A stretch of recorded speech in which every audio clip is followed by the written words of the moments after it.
You won't believe the questions that fans have for me when they run into me in the barbershop. I'll tell you what some of those things are and try to give you some answers here on Locked On Jaguars. You are Locked On Jaguars, your daily Jacksonville Jaguars podcast, part of the Locked On Podcast Network. Your team every day.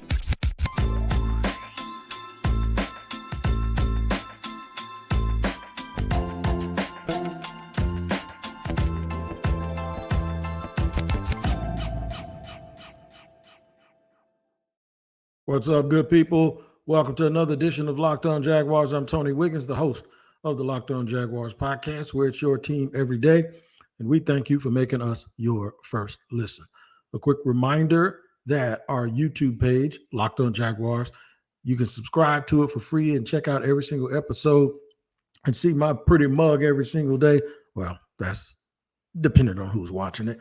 Or wherever you get your audio podcast, make sure you check out Locked On Jaguars and check in to make sure you don't miss an episode every single day. I want to give a special shout out to the everydayers and a special everydayer. My man Wayne, who ran into me in the barbershop today, told me he's an everydayer, and that never gets old. So make sure you tap in every single day, hit the bell so you get notifications on YouTube and the like button.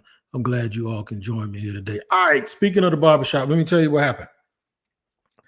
I don't do this often because I'm not the type of guy that really loves the debate culture about sports, believe it or not. I kind of like the monologue aspect of it, and I like a good, healthy dialogue, right? But I normally don't mix. Like whenever I go somewhere, I'll engage people, I'll meet people, but I normally don't get into like trying to like defend my position on how I feel about stuff or to try to change anybody's mind. Anybody who knows me knows that about me. If you ask me my opinion, I'm going to give you my opinion, but I'm not going to sit here and try to sell it to you, right? So the one thing in my other profession for 30 years that I've always sort of got a little bit of a kick out of is people who know me as a barber don't really know that I'm the same guy that they heard on the radio. Most people don't. And the people that I've always worked with, I've kind of told them, you don't have to tell anybody. If it gets to the point where I have to back up some of my information, then I'll let folks know. And I like being a barber. I just like being that guy, right? But then I like being the radio person or the podcasting person. And then I like when I do some TV and do analyst work on TV. I like every part of all of the things I do to have their own identity. And the reason why I like them to have their own identity is because I thoroughly enjoy them for what they are. And I don't need them to carry over to other parts of my life, right? Well, that's just me and my line of thinking. But sometimes you run into folks and you're not pulling out your credentials and showing them who you are, but you do want them to know that sometimes the way that you feel is backed up with facts or information that you're privy to that you really don't necessarily think is shareable to everyone. So I have these great opportunities that I have when I run into folks that know me as a barber, listen to my podcast, and before the podcast was actually on video, sometimes they really had a hard time figuring out I was the same person. So I'm setting all of this up because I'm a listener. The reason why I say I don't like debate culture is because I love actually listening to somebody else, and I don't like having to just go and speak and sell myself, right? My wife might disagree with that, but that's a whole nother story. But listen, here's the thing. The questions that I'm getting from Jaguar fans over the last 3 or 4 weeks, not just today. By the way, Wayne didn't ask me any questions. He just told me he loved the show. And I'm never bothered by it. I'm really not bothered by it, but I find it interesting what where these questions come from and how so many people have the same questions. So I'm going to tell you right now in segment 1 what some of the biggest questions are. I want to tell you in segment 2 whether or not the fans' fears are warranted. Let me tell you right now, the answer is probably no. And then what the season sets up. And that's going to be an interesting thing because someone asked me who's going to be on the 2024 roster. And I said that there was too much blue sky, and I use that term a lot. There was too much blue sky for the 2023 season for me to be worried about 2024. It's like really putting the cart before the horse or whatever. What came first, the chicken or the egg? You know what I'm saying? there's just too much to happen this year. And what if they win the Super Bowl? Like, why would I be thinking about 2024? Right? Or what if they take you on this great roller coaster ride? So we're going to talk about that too in segment 3 and then try to tie all this together.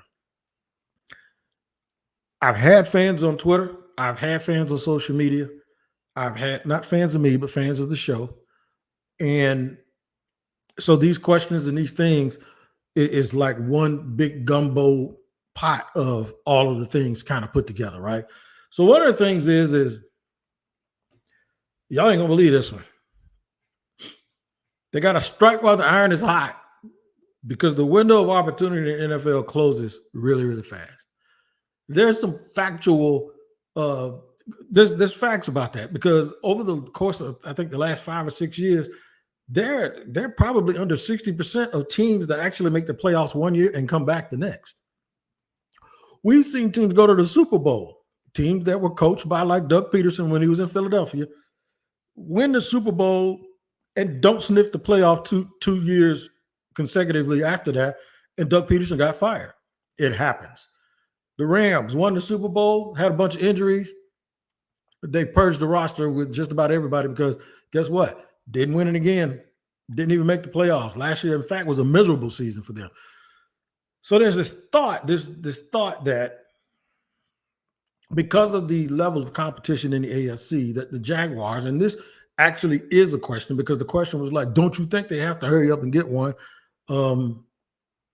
because they're going to run out of time to get one? The answer to that, even though it's a very valid question, is an absolute no. Slow down. Stop where it was a song I used to love in 1980, 86, 87, 88 called Slow Down Because I Can't Take the Heat. Listen, man, will y'all please enjoy the position that this team is in right now. Really good coach, really solid roster. Quarterback, he's on the uptick. He's already one of the 7 or 8 best quarterbacks in the league. He's 23, I think, maybe 24. Please enjoy this position a little bit more. Just enjoy it. Just have fun with it. Have fun with this. Is a young roster. Just please have fun with it. Enjoy being in a position that you haven't been in a while. Now, whatever's going to happen in the season is going to happen in the season.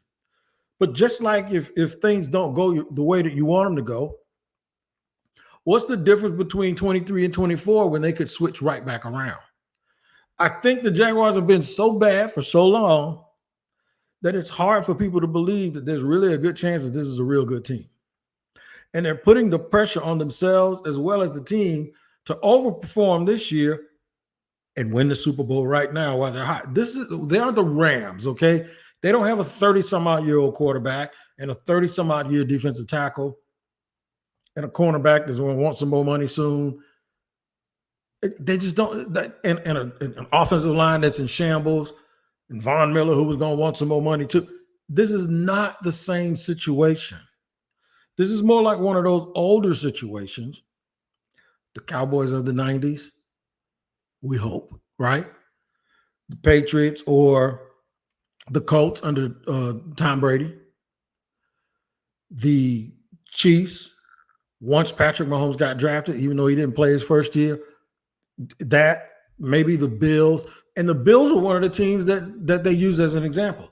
They really think the door is closing on Josh Allen just because him and Stephon Diggs got into an argument. Enjoy your situation, your culture. I have told people all along, and that's why if you see the thumbnail is a picture of Doug Peterson and Trevor Lawrence. If anything, that is the thing. That is your Tylenol. That is your antibiotic. That is your whatever pill you're going to take to get rid of your anxiety. And I'm not picking at mental health because I'm a patient of mental health. But what I'm saying is this football anxiety that you have because your self-esteem football-wise has been beaten up over the years. We got to let that go a little bit. All right. We can't have Stockholm syndrome that we're still worried about stuff that doesn't exist. The quarterback and the coach and the combination of the two should give you confidence that this is going to be something that's sustained for the long haul. And I don't think that they have to win it this year, although we're leaving the door open for them to do it. All right, so here's what we're going to do. I'm going to run it down for you. We're going to get into it and find out if the rest of the fans' fears are warranted. And I'm going to mention some more things that fans keep hitting me with. We'll do that in just a second here on Locked On Jaguars. But first, I have to let you know about the sponsor for today's show, Underdog Fantasy. August is here, and you know what that means, the official start of fantasy football drafting month. Get championship ready for your home league by trying out Best Ball on Underdog Fantasy. All you have to do is one live snake draft, no waivers, no trades. Underdog sets your best lineup every week. Try it out with Underdog's Best Ball Mania Tournament. The largest fantasy football contest of all time is back and even bigger, with $15 million in total prizes up for grabs, including an absurd $3 million going to the winner. Last year, the winner drafted their team in July, so don't wait. Visit UnderdogFantasy.com or find them in the App Store and sign up with the promo code LOCKEDON, one word, to get your first deposit doubled up to $100. That's Underdog Fantasy promo code Locked On. It is the easiest place to play fantasy football and the best place for best ball. Make sure you hit up Underdog Fantasy and use the promo code Locked On to get your first deposit doubled up to $100.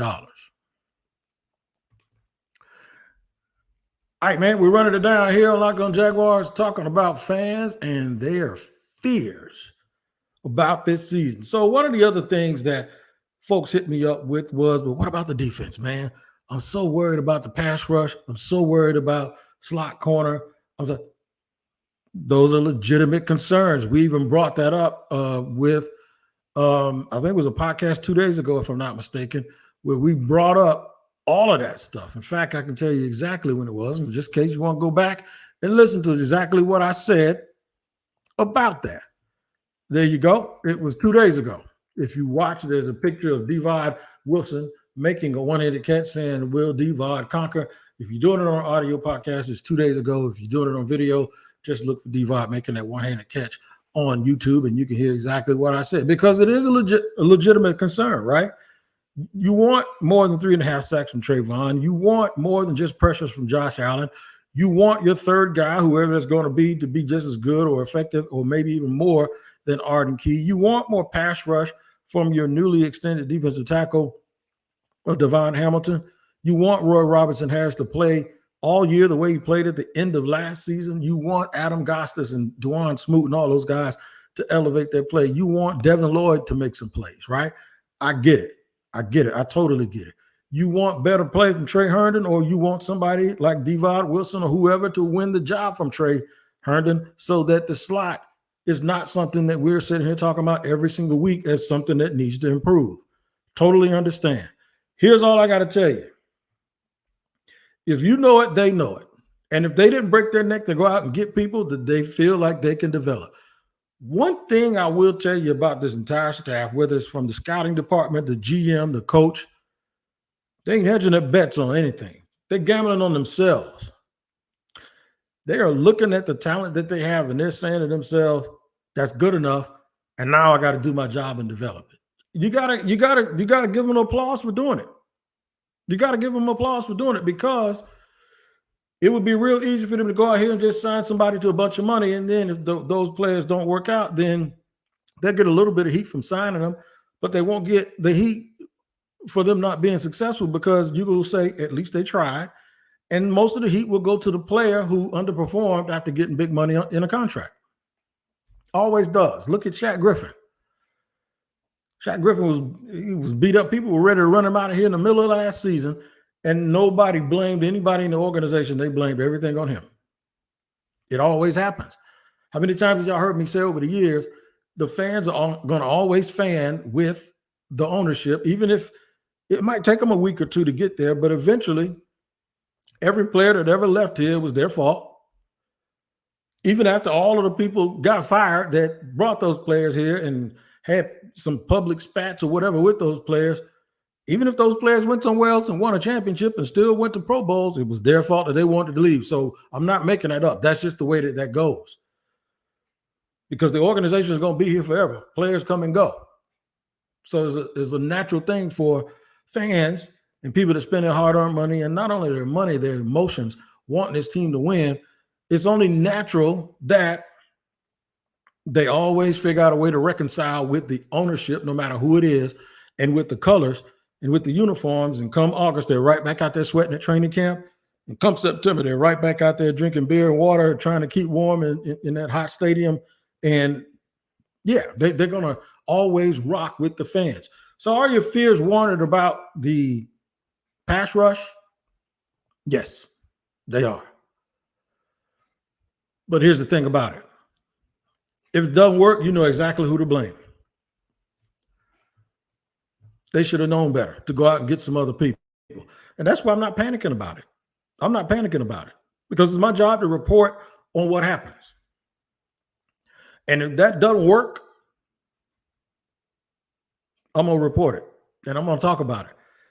And I'm going to give them a business, just like I always have done when they have not been successful. And it's been something that was staring them right in the face that was obvious that they needed to fix. And they got all cheap. Now, I will tell you this. I'll bite the bullet on this one. I've been beating them up for 2 years, not adding tight ends. I said I wouldn't have franchise tagged Evan Ingram. Everybody's probably glad they franchise tagged Evan Ingram right now because of his production and the way he's looked in training camp. And Luke Farrell is looking really good. And then they drafted Brenton Strange. And then what do you know? Garrett Prince steps up. And all of a sudden now the Jaguars are 4 deep at tight end. And they're 4 deep with versatility. So they did depend on and they did count on their ability to not only draft and acquire talent, but to develop that talent and to coach them up in the offseason program as well as in the system. And Doug Peterson has always had really good tight end play, whether he was a head coach or an assistant coach. Is there something that says you should have trusted them more to do what they always do? Wig? Even Trent Baalke, we can talk about his draft history all he wants to. Drafting tight ends for the 49ers wasn't a problem. I know it's easy to get Vernon Davis, but he also got Delanie Walker and Vance McDonald and guys like that. They ain't never had no problems getting the tight end. If there's one position that you can at least identify and say that he does a good job with, that's one of them. Other fears. Offensive line, are they going to be able to hold up? That's a good question because I don't know. They're going into the season banged up. Tyler Shatley's banged up. Ben Barcher's banged up. Cam Robinson is kind of banged up, but that's not his biggest issue. His biggest issue is he'll be suspended for the first 4 games. So, yeah, that's going to be a big question. My answer is Doug Peterson has a way of getting the ball out really, really quickly. They've also improved the physicality of the tight end position and their running backs with backup Tank Bigsby. And they have more depth at running back now. You know, everyone, there was somebody that tweeted at me today about the 4 running backs, and they named them all. It's very rare that you can name all 4 guys and have in your mind a body of work and evidence that you've seen them actually play really, really well before. You don't with Tank, but everybody assumes Tank. If you've been out to practice, you ain't worried about Tank at all because his name fits exactly who he is, and that's exactly what he plays like. So sure, with the receiver weapons, the running back, and Doug's ability to scheme things up and even use Jamal Agnew to have some misdirection going on, I'm not too concerned about the offense. I don't want Trevor getting banged up, but I like what they've started to develop. And you might see some names that won't be names around here very long because you might see some new players get some of that work. What the season sets up, I'm going to tap in just a little bit to the future of this team because I'm going to let you know right now, one of the things that I told someone who was asking all these questions about this year, I said, it's not about 1 year. You want to be good for a decade. And if you hang around for a decade, the Ravens have done that. The Chiefs did it, and then they finally got Patrick Mahomes. Tony Dungy did it when he really couldn't beat the Patriots, but he was right there. There are some teams that have hung around and hung around and hung around, like the 49ers are in the middle of that right now, long enough, and were relevant. And then all the things that had to happen for them to have some success all came together all at one point, because make no mistake about it, you also need luck and you need some good fortune. in order to win the Super Bowl. Make sure you check out Locked On NFL wherever you get your podcasts and make it your next watch. The Wednesday show is probably out right now. I think it is with me and James Rapine, but look at it every single day because it's your team every day, and you need to make that your next watch. More of Locked On Jaguars to come as we talk about the future without going too much past the present. We'll do that in just a second here on Locked On Jaguars.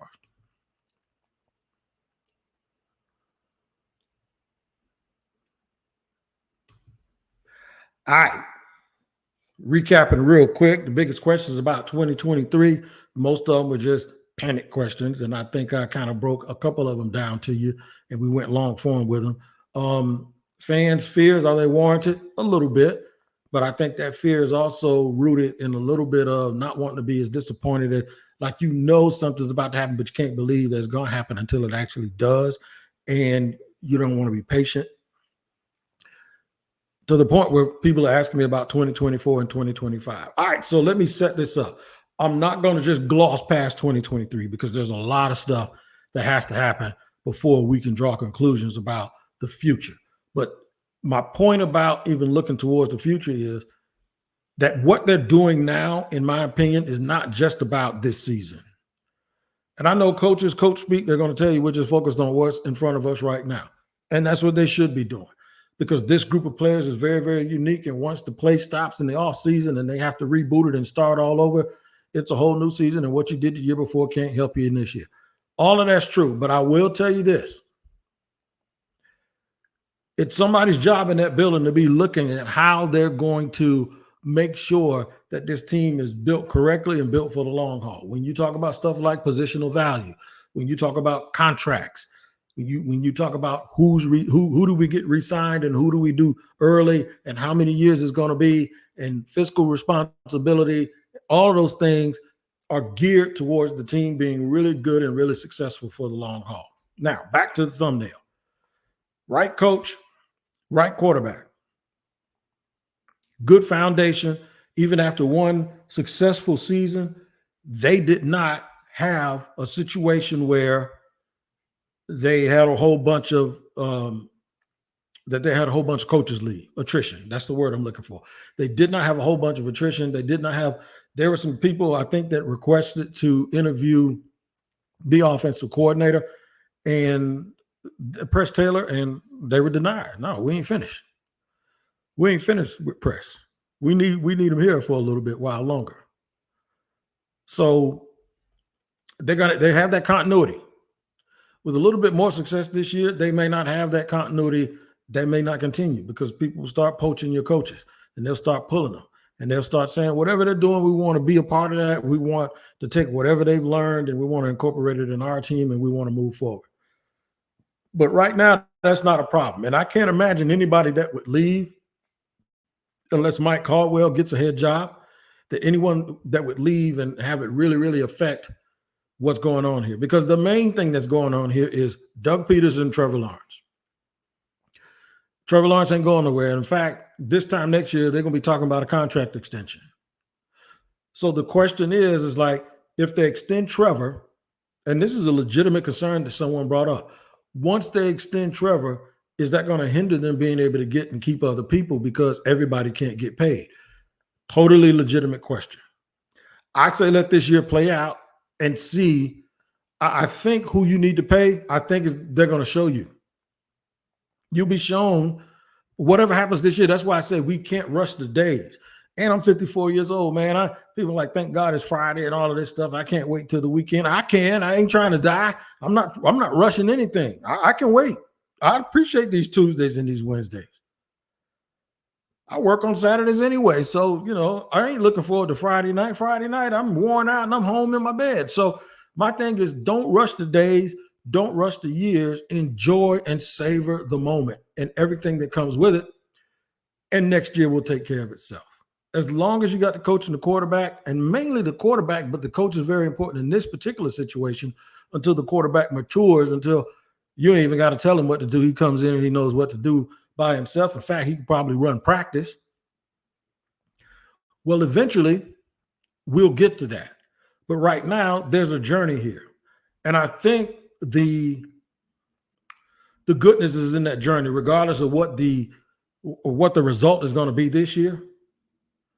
At some point, if you get that result down the line, you're going to remember 2023.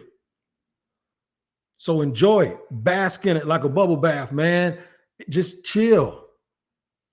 Don't worry about what's going to happen next year, because there are a whole bunch of things now that's going to have a huge effect on when they actually do win the championship. And I didn't say if. I said when, because I have the confidence that Trevor Lawrence is going to be able to take this franchise to those heights. But you can't rush it. And I know you want that result so bad. I booked my room. I booked the Airbnb for the Super Bowl in Vegas. I'm going to be honest with you. Did I book it because I think the Jaguars are going? No.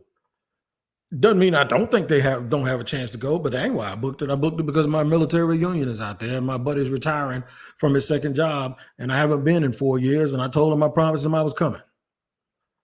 And normally we go out there Super Bowl weekend, but the Super Bowl is somewhere else. Well, this year it's there, so I'm going to kill two birds with one stone. And I'm not going to kill two birds, Peter, so please. I'm not. That's a figure of speech. Somebody's going to tell me, I know somebody's going to say a 2604 wig is cop and please to Peter. But no, I just want to make sure that I don't offend anybody. But the thing is if they do go, I'll be there. I will be there. And so will most of y'all. You're going to figure it out. You'll take a sleeping bag to Vegas. If the Jags go to the Super Bowl, I don't care if they got all those rooms booked already. The Jaguar Nation is going to be there. And I know it. And I call them the Jaguar Nation. What do we call us? What do we call us? I know we Duval till we die and all of this stuff, but we got to figure out something to call Jag fans. Stop worrying. I'm not going to talk about 2024 other than to tell you who I think they'll prioritize. So anybody that's in their third year, going into their fourth year, some of them will play through it. Trevor will be there. In ETN, you ain't got to worry about either one of them because both of them probably getting a fifth-year option. And Trevor's going to get his money. Quarterbacks never have to beg for money unless your name's Lamar Jackson for some strange reason, or a reason that ain't that strange, but whatever. Josh Allen, Tyson Campbell, Walker Little, those guys will be in their fourth season. They'll be under contract. Since none of them were first-round picks, they couldn't get a fifth-year option. You can't put an option. So maybe they'll go in there and try to get some of them done early. Andre Cisco. The fact that I can name all of these third-year players that you want re-signed at some point during next season tells you that they must have did something right with that draft. And if they did something right with that draft, then maybe those guys, as they mature, can give you exactly what you want, and that's a chance to win a championship. I hope I give you everything you want every single day here on Locked On Jaguars, because it's your team every day. We always thank you for making us your first listen. Once again, shout out to the everydayers. And if you're not an everyday, you can be if you could just come back every day, and I'll do the same thing to you. What up to my man Wayne for coming up to me and talking to me and shaking my hand, saying that he's a great listener every single day, even called himself an everydayer, because that's the why in what we do here. And I hope I answered some of those questions and some of those fears for people. I'm not telling you that you're wrong to worry, be weary, or be afraid. I'm just telling you we don't know if you should be scared or not, because, hell, you might not need to be afraid at all, and then you wasted all of that energy being fearful for no reason. Never fear, I'll be back tomorrow with another fearless podcast here on Locked On Jaguars, and I hope you do the same. Until then, you guys take care of each other, and we'll see you next time on Locked On Jaguars.